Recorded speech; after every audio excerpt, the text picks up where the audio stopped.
E agora nós vamos para a Palavra de Deus.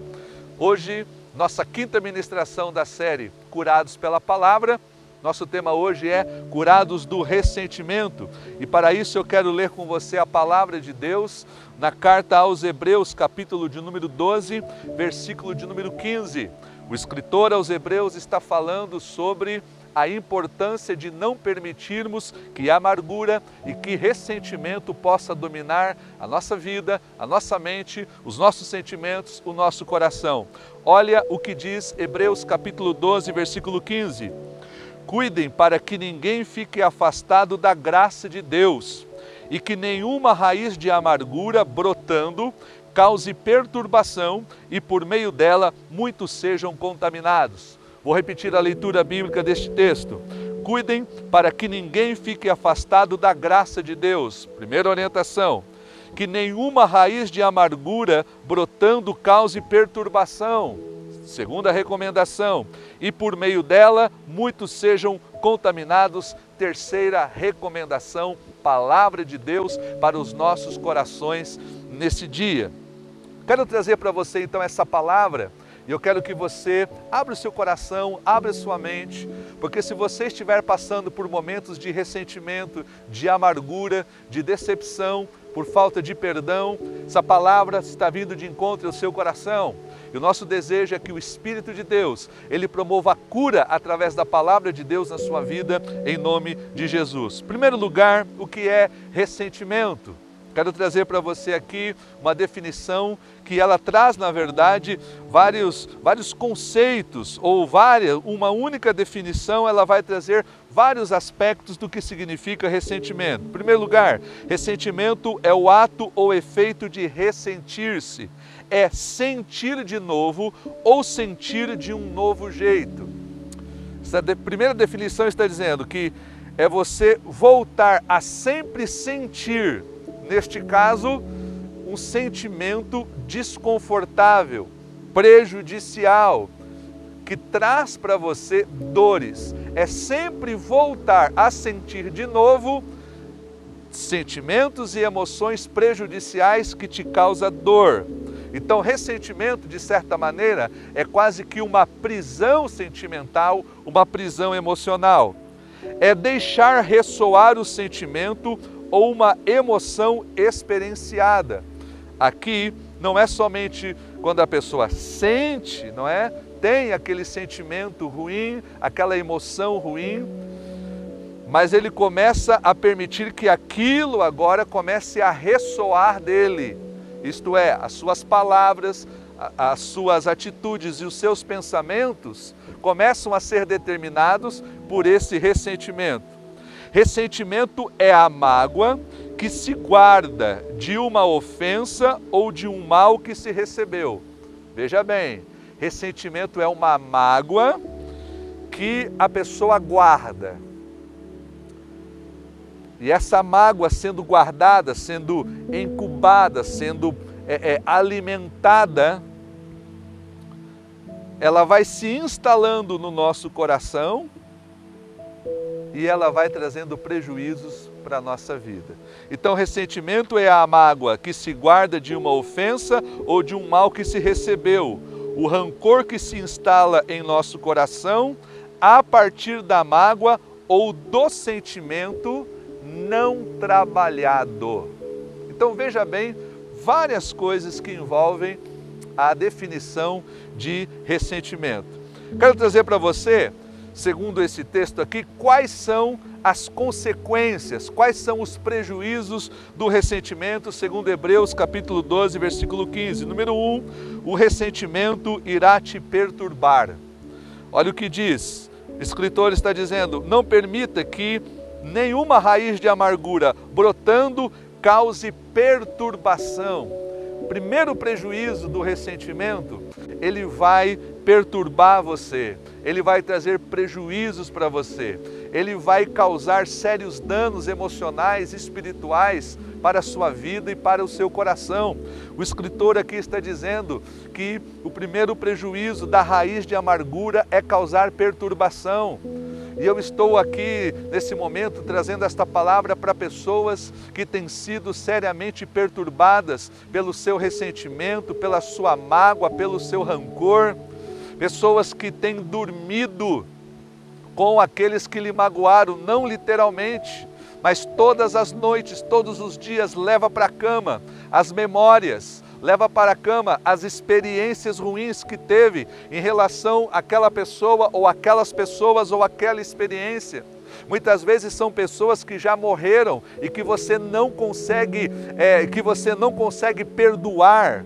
Todos os dias você está trazendo para a sua vida as memórias daquilo que te fizeram e que você não consegue romper com isso. Isso tem drenado as tuas forças, tem drenado as tuas energias, tem trazido para você sérios prejuízos porque tem te perturbado. Mateus capítulo 18, versículo 34, Jesus aqui está falando contando uma parábola para você entender, de um homem que tinha uma grande dívida. Vamos dizer aí que ele devia 100 mil reais para um credor. Quando ele chega para aquele credor e diz: eu não posso pagar para você os 100 mil reais que eu te devo. E aquele credor, que era o senhor daquele servo, disse: ok, se você não tem com que pagar, eu vou te perdoar a dívida. E num determinado dia, aquela pessoa que devia 100 mil reais para o seu senhor, encontrou uma outra pessoa que devia para ele também. Só que aquela pessoa que devia para ele, não devia os 100 mil reais que ele devia para o seu senhor, devia 100 reais. Eu estou usando aqui o termo em reais para você entender a diferença. Aquele homem devia 100 reais para o seu senhor, não tinha com o que pagar, o Senhor o perdoou. Ele encontra alguém que devia para ele 100 reais e aquele homem também não tinha como pagar ele. E a Bíblia diz então que ele começou, aquela pessoa que lhe devia 100 reais, ele começou então a espancá-la, começou a prejudicar, começou a cobrar ele: me pague os meus 100 reais, me pague os meus 100 reais, me pague os meus 100 reais. E aí então os outros servos viram aquilo e contaram para o Senhor. E ele disse: pois é, mas eu perdoei ele. Dos 100 mil reais que ele me devia, ele não pode perdoar esses 100 reais? Então traz ele aqui. E a Bíblia diz o seguinte, que aquele homem que foi perdoado, mas que não perdoou, ele foi preso. E o texto de Mateus 18, 34 diz: indignando-se, o Senhor entregou aquele servo aos carrascos, até que lhe pagasse toda a dívida. Aquele homem foi preso, aquele homem foi torturado, e enquanto a dívida dos 100 mil reais então não fosse paga, ele não pararia de ser torturado pelos carrascos. O que o Senhor Jesus está querendo ensinar com essa parábola? Ele está querendo nos ensinar que, se nós não temos condições de perdoar, se nós continuamos cultivando o nosso ressentimento, queridos, nós seremos sempre açoitados pelo carrasco da falta de perdão. Pessoas ressentidas são pessoas que estão presas em realidades existenciais, que estão sempre lhe trazendo dor, sempre lhe trazendo tortura, porque a falta de perdão é como aqueles carrascos que ficam trazendo dor sobre aqueles que não perdoam. Segunda consequência ruim da falta de perdão é que o ressentimento irá contaminar outras pessoas. Não é somente aquele que está ressentido que vai ter prejuízos, mas ele vai também trazer prejuízo para quem está à volta dele. O escritor aos Hebreus está dizendo: tome cuidado para que essa raiz de amargura, se ela se tornar uma raiz, em primeiro lugar, ela vai causar perturbação. Em segundo lugar, ela vai contaminar muitos outros. Pessoas ressentidas são pessoas que contaminam quem está à sua volta. Pessoas ressentidas são pessoas que dizem palavras ressentidas. Pessoas ressentidas têm atitudes de ressentimentos. Pessoas ressentidas, elas estão com feridas na alma de maneira tão profunda e de maneira tão aguda que qualquer coisa que você diz para elas, elas se magoam. Qualquer coisa que você fala, elas se ressentem.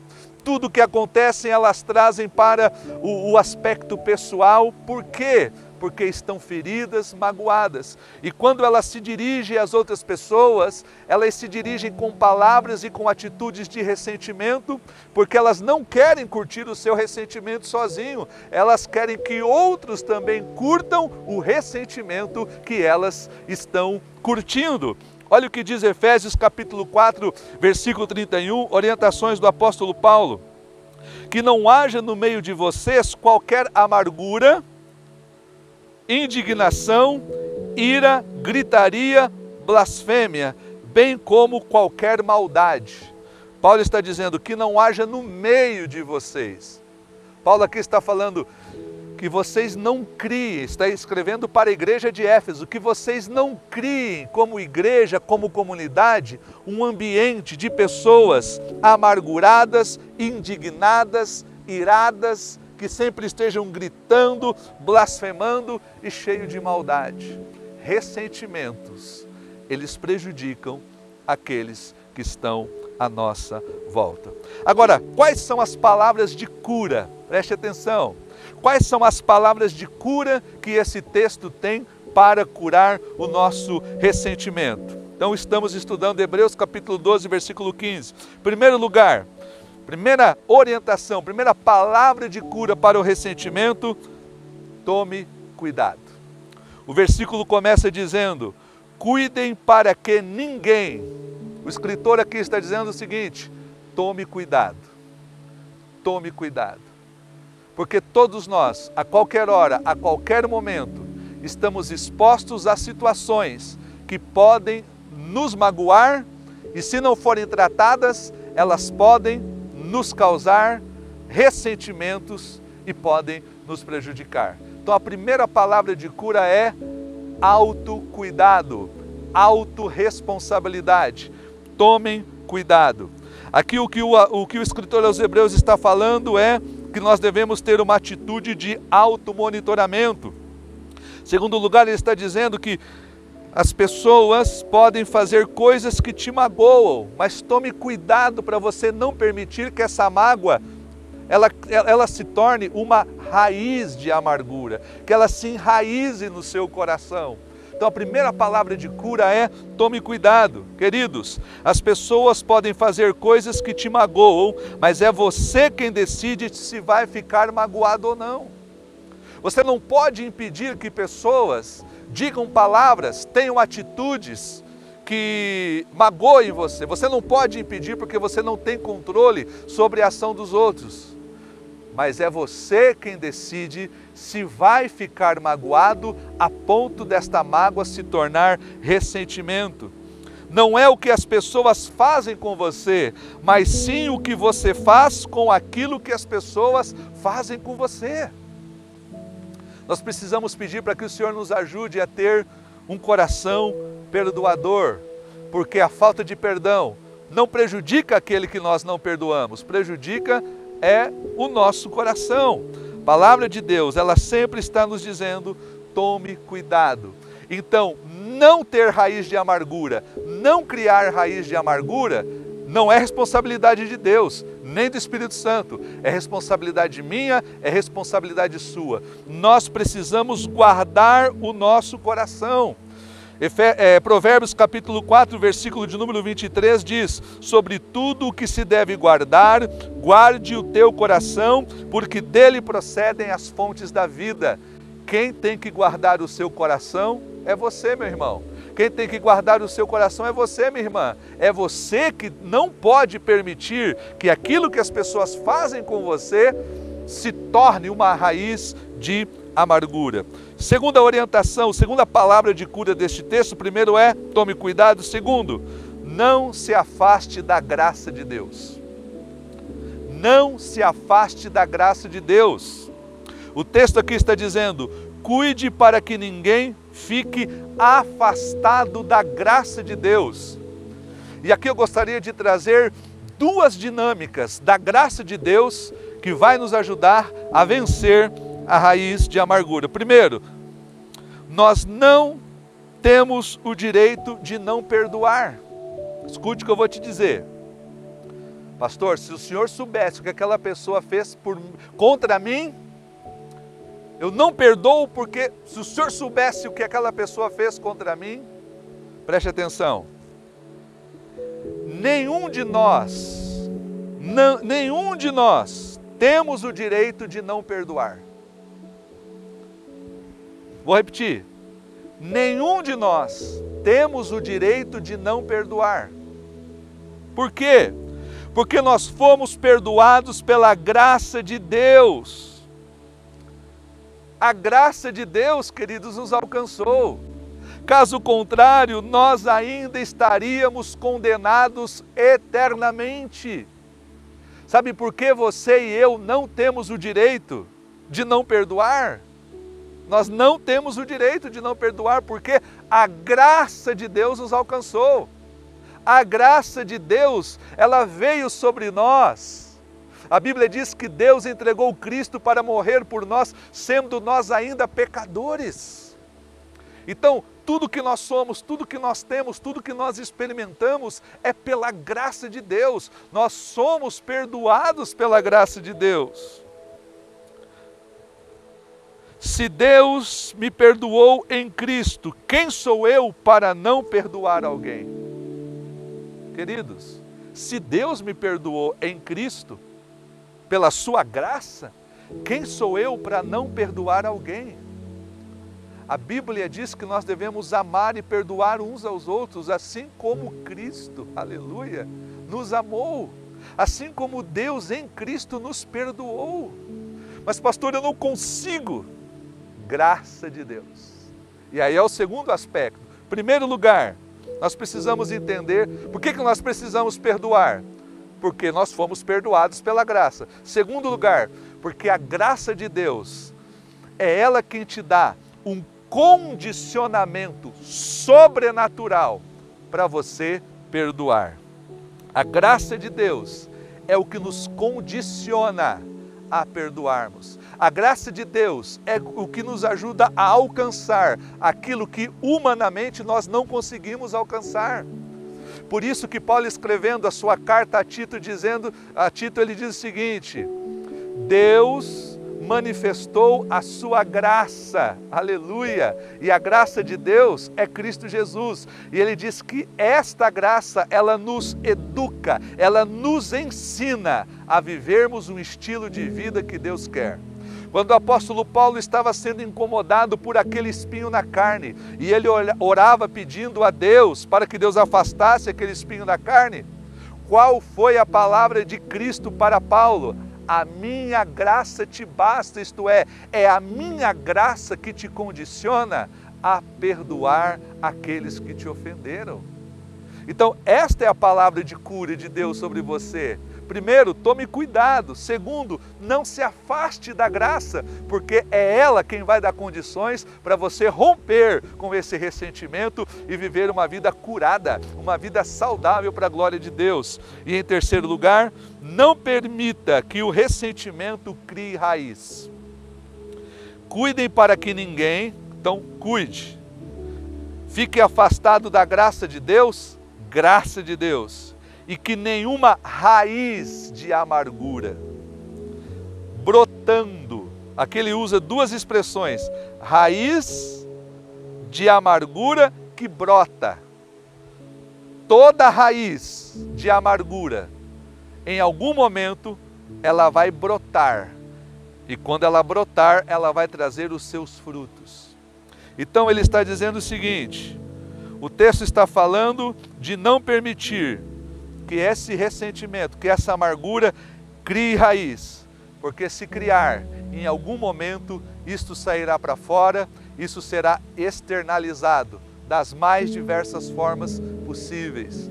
Então receba essa palavra de Deus na sua vida, essa é a palavra de cura para você, que você, ao ouvir esta palavra, seja alcançado por ela em nome de Jesus, e você possa tomar cuidado, não se afastar da graça de Deus e não permitir que raiz de amargura brotando venha te perturbar e contaminar quem esteja à sua volta. Receba essa palavra de cura sobre a tua vida, em nome de Jesus.